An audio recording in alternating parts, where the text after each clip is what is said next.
आओ सुनाओ प्यार की एक कहानी।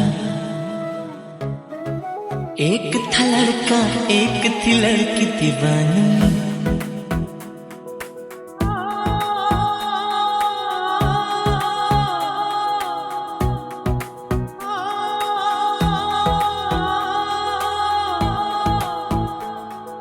आओ सुनाओ प्यार की एक कहानी।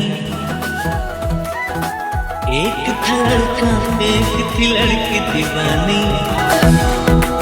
वो भी हंसने लगी थी जो हंसने लगा था। दोनों समझे रही थे वो जो होने लगा था। आओ सुनाओ प्यार की एक कहानी।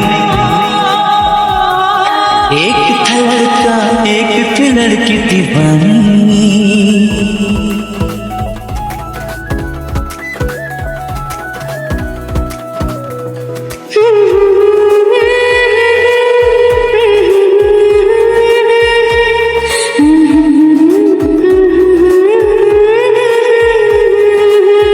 आओ सुनाओ प्यार की एक কাহিনী একটি স্বপ্নময় এবং সুরেলা যুগলবন্দি যা কৃষ্ণ এবং প্রিয়া চরিত্রগুলির জন্য প্রাথমিক প্রেমের থিম হিসেবে কাজ করে। আইকনিক জুটি রাজেশ রোশনের সুরে গানটি 2000 এর দশকের মাঝামাঝি বলিউডের মসৃণ শব্দের সাথে একটি ধ্রুপদী প্রাণবন্ত সুরের একটি সুন্দর মিশ্রণ। গানটি একটি মৃদু রোমান্টিক সংলাপ হিসাবে প্রকাশিত হয়েছে। শ্রেয়া ঘোষালের কণ্ঠ তার স্বাক্ষর বিশুদ্ধতা এবং মাধুর্যের সাথে সোনু নিগমের মসৃণ এবং হৃদয়গ্রাহী উপস্থাপনাকে পুরোপুরি পরিপূরক করে। একসাথে তারা নির্দোষ প্রস্ফুটিত প্রেমের পরিবেশ তৈরি করে। গানের কথাগুলি একসাথে একটি পৃথিবী গড়ে তোলার আমন্ত্রণ, একটি কাহিনী গল্প বুননের জন্য যা তাদের নিজস্ব ভাগ করা স্বপ্ন এবং প্রতিশ্রুতিতে ভরা।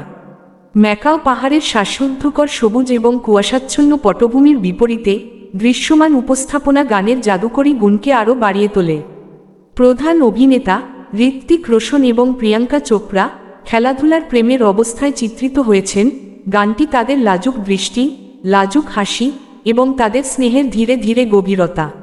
এটি এমন একটি গান যা বিশাল আবেগের কথা বলে না, বরং একটি কোমল আশাবাদী এবং রূপকথার গল্পের মতো শুরুর কথা বলে।